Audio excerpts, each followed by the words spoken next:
Okay, so let's move on to the problem. So now, as you can see, this is our problem. Now this is a solid steel shaft, right? So the length of the shaft is AD, right? So there are two loads that are applied at B and C, but keep in mind here what I mean by load is the torque, right?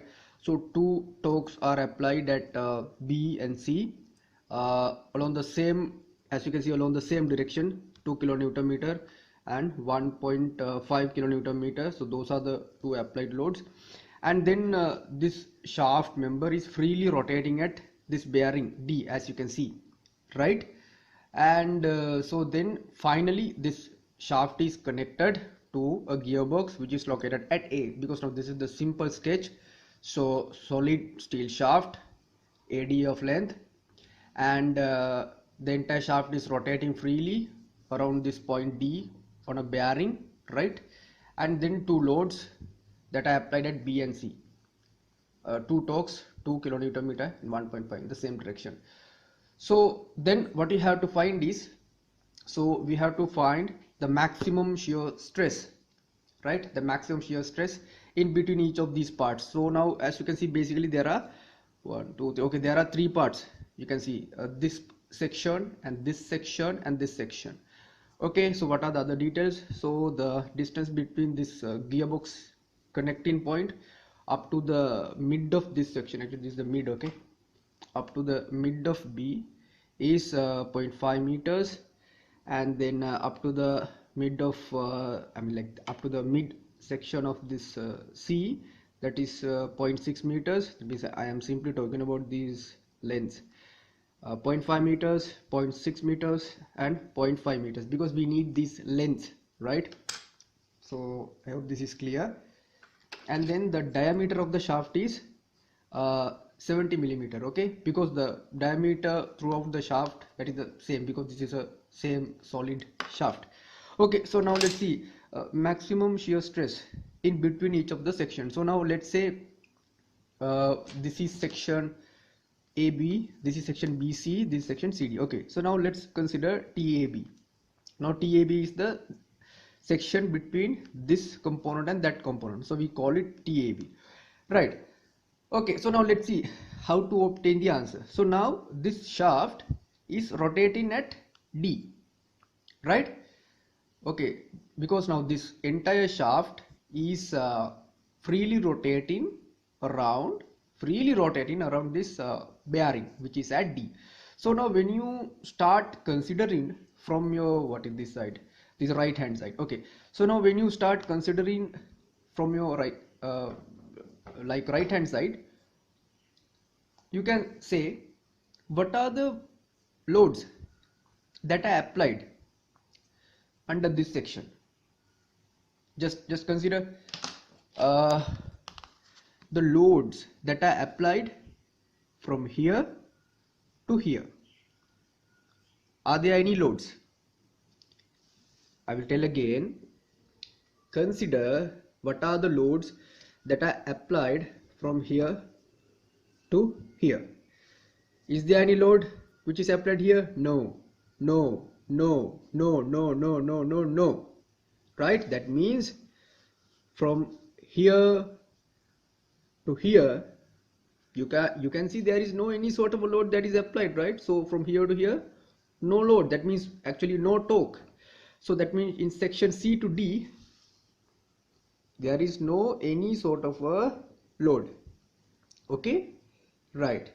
And because sometimes you might argue why we say like that, because at C there is a load 1.5. guys, just keep in mind, I am just talking about the section, right? I am talking about the section that is starting from this D point up to the point C, right? Because now this load is applied right on the C, no? So it will affect the next section, understand? So it will affect the next section. Next section means BC, okay, because that is how you logically going to assign the loads, okay? So if you are going to consider from this point up to this point C, okay, say for an example, okay, consider this center line, right? from this center line, right, from this center line that is going like this and up to this center line, up to this, or little bit before this center line. Okay, let's call it like that, right? Starting from this section, I mean starting from this center line up to this center line, we consider there is no any sort of a torque that is applied, right? Because this 1.5 kilonewton is right acting on this point C. So there is no any sort of a load that is applied from C to D. So you can say at section CD there is no any sort of a torque. Guys, keep in mind here what I refer as load is the torque. Okay, so now let's go to the next part, right? Okay, section B to C. So now consider, okay, so now consider starting from C up to the center line that is passing through right mid of this portion B. Starting from this center line up to this center line that is going right through this, right through the midway of this element. So in that case we consider only 1.5 is affecting on this section. So again I am telling that somebody can argue, how you say like that, because 2 kilonewton is also acting on B. Yes, but this 2 kilonewton meter is acting right on B. That means it will never affect this section. Understand? So it will affect in the next section. Understand? It will affect in the next section, not in the section before that. So I hope it is clear. So in section BC, and that means like within the section B to C or C to B, the only load or the torque that is affecting is 1.5 kilonewton meter. So you can say section BC, the torque is, the only torque is torque 2. Torque 2 means I consider this as torque 1 and this as torque 2. So it's only torque 2. What is torque 2? 1.5 kilonewton meter. Okay, it's 1.5 kilonewton meter. So you can say 1500 newton meters. So now consider the next section, the ultimate section. Now section AB. Section AB means now say section, this is the most critical point, the critical scenario. So now section AB means definitely the section AB is going beyond this center line. Now you know this center line. Okay, so now just consider this imaginary center line that is passing through right mid of this B. So section AB is something that is going beyond this midline.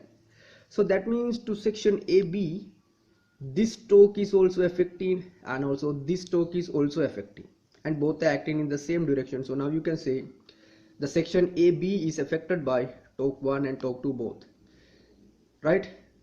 Because like teaching you the answer is nothing, but I have to teach you the way how to think. So it's the total amount is this plus this.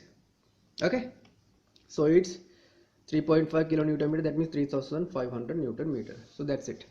So now what's the next thing? So now we have to find the shear stress between AB. Okay, so now shear stress between AB, right? Because now we know all the loads that are affecting to each of the section AB, BC and CD. Okay, so now shear stress between AB, right? So what is the shear stress between AB? Because now you know in this shaft, this is D, this is C, this is B, this is A. So now we are talking about this part, right?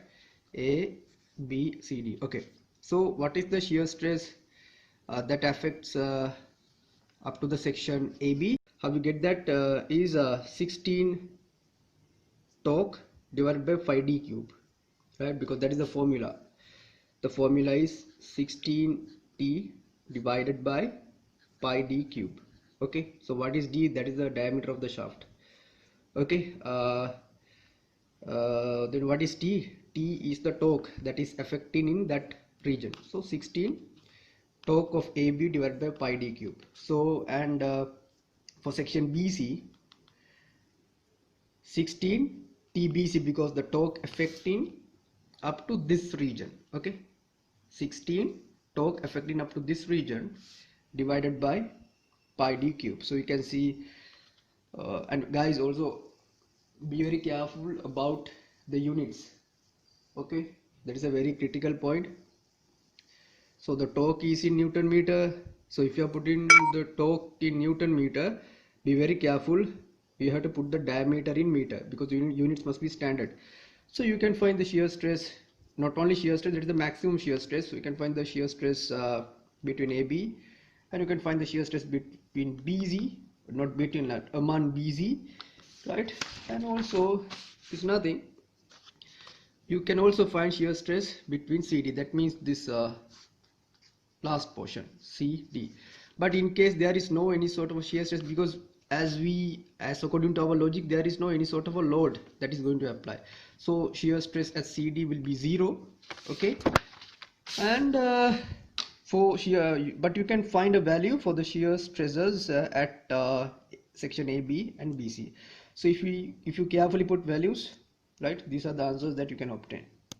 Okay, so if you are still having any sort of a doubt considering like how to get that affected load on the sections, then I will try to explain that again. So as you know, this is the gearbox, right? This is that the bearing end. So here you can see, here there is a bearing. Okay, here there is a bearing, and here I told you there is a load. So now this is that center line that passes through that load, and this is the next center line that passes through that load. So now this is A, this is B, this is C, and this is D. I think now, as you can remember, this is the load acting at B, and this is the load acting at C.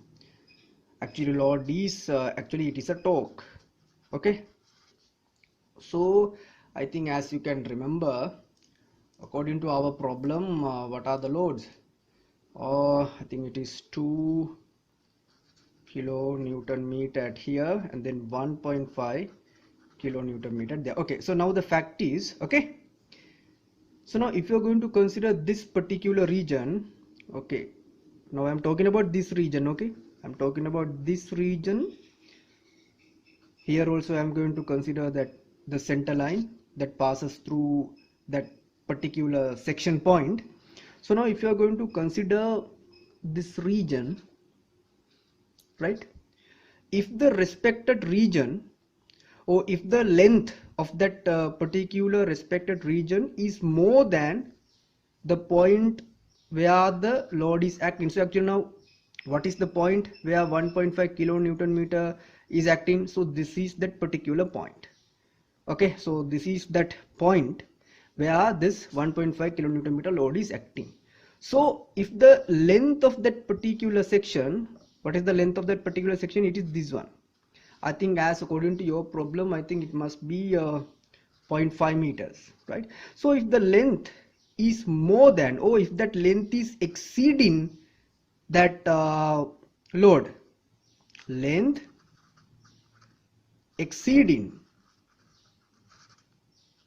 the load, then you can say this load is affected on this section. So if you're going to consider like that, this section CD is not affected by any load. Understand? And if you're going to consider this section, so now you can see, now if you're going to consider the next section, which is a BC section, right? But when the consideration of BC section, now you can very clearly see that the length of the BC section, right, that means this portion from here to here, say it is XBC, actually it has a particular length, 0.6 meters. This length exceeds this load, right? This length exceeds this load. So that means this section is affected by this 1.5 kilonewton meter load. So now if you're going to, but see, this section this section BC is not affected by 2 kilonewton meter, because the reason the length of this section doesn't exceed this point. Understand? So that's how it comes. So now when you are going to consider the last section, or the ultimate section, the section AB, which is this, right? So now you can see this section exceeding 2 kilonewton meter and also 1.5 kilonewton meter. That means this section is affected by both of these torques or the loads.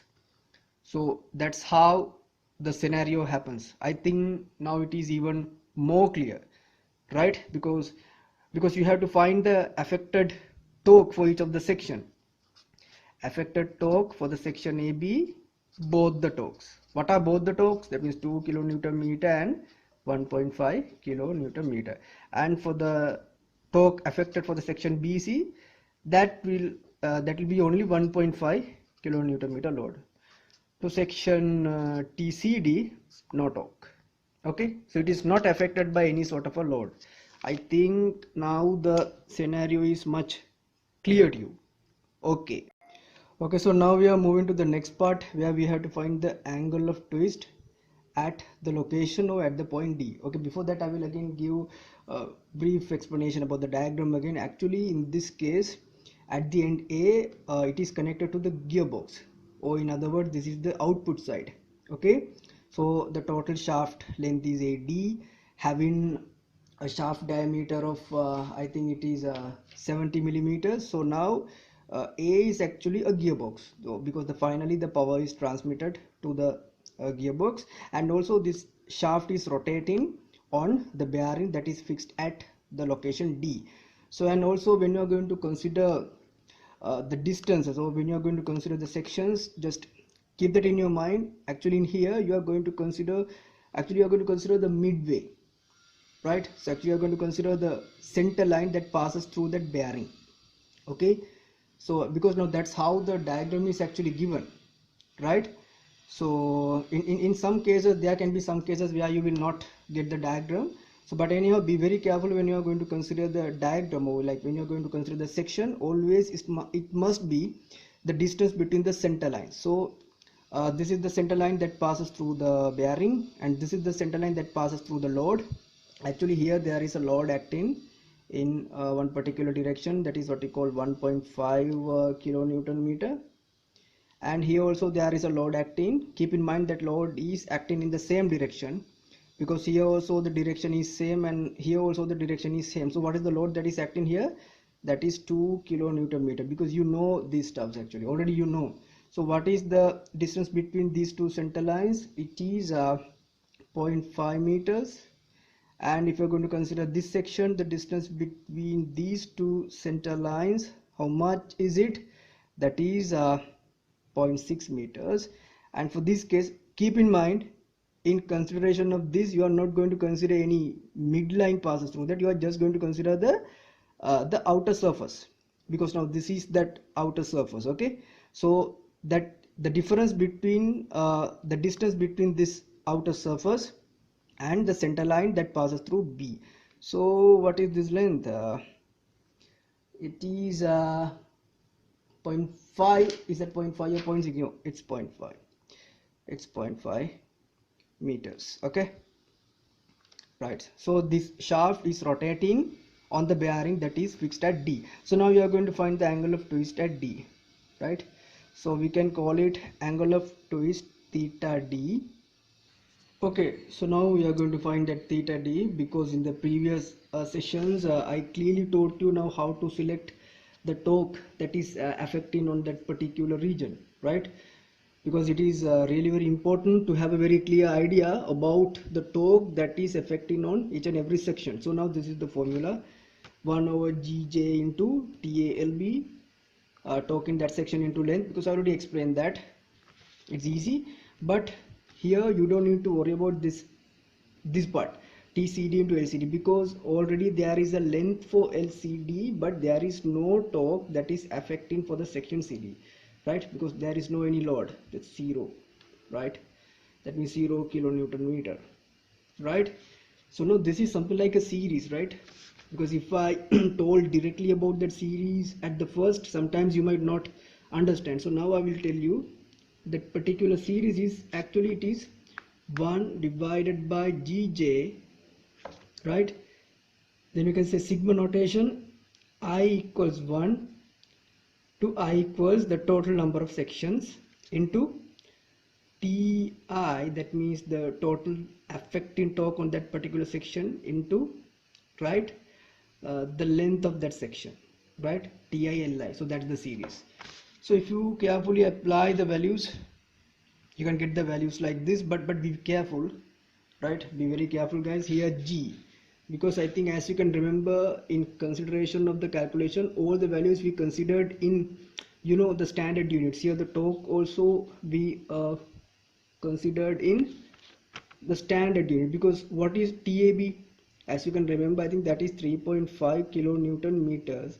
But in order to perform the calculations, what we considered, actually what we considered is 3500 kilonewton meter, because we wanted to get the standard values. See, that's how 3500 came, right? So what is this one? Actually this is the torque at the section AB, or torque that is going to affect the section TAB, originally in kilonewton meters, but in order to get in standard units we converted that. So 0.5 is the length of that section, so carefully apply. Here of course for this section, as you can remember, in the section torque affecting on section CD, so no torque, so carefully put these values, right? So here be very careful. Now here this G, actually what is this part? That is G, which is modulus of rigidity. Guys, again careful, apply in the standard units, because you know, they have given the modulus of rigidity in 75 GPa or 0.75 or 10 to the power 5 newtons per millimeter square, whatever. Put that in the standard format, okay? And then here what is this? The polar moment of area, that is also bit very important, right? So now let's see how to find that polar moment of area. There is something called, guys, polar moment of area, okay? There is something called polar moment of area for the shaft, because what is the diameter of the shaft? That is, I think, 70 millimeters. That means 0.07 meters. So how we are going to find the polar moment of area? J, that equals pi d to the power 4 divided by how much? 32. Okay, so pi d should be in meter, that means 0.07 to the power 4 divided by 32. I think the final answer may be 2.36. What is that? Yeah, 2.36 into 10 to the power minus 6. Be careful about the units, that should be meters to the power 4. So when you are putting that, this is what you will be getting, okay? So you can convert this into degrees. How? 0.01497. You can divide this by 5 and you can multiply it by 180, so you can get the same answer in degrees. So that's it. So that's the problem that we actually solved. So right, so as you can see, this is the problem, right? So no, actually this is the original problem. I think the screen must be clear to you, right? So there's a solid shaft that is rotating freely on the bearing D, so that is how the system appears. So these are the major questions that they are asking: maximum shear stress in each part of the shaft and angle of twist at D. So right, so you can even get a further idea. So that is how you should solve. So you have to be very careful about how to get the affected torque on each of the section, right? Affected torque on AB and these sections, right? So that's it. Basically this is the problem that I considered. Yeah, so that's it. So now we have solved it. So I wish you all the very best for your exams related with the strength of materials. So this problem that we discussed is about torsion, right? So okay guys, good luck.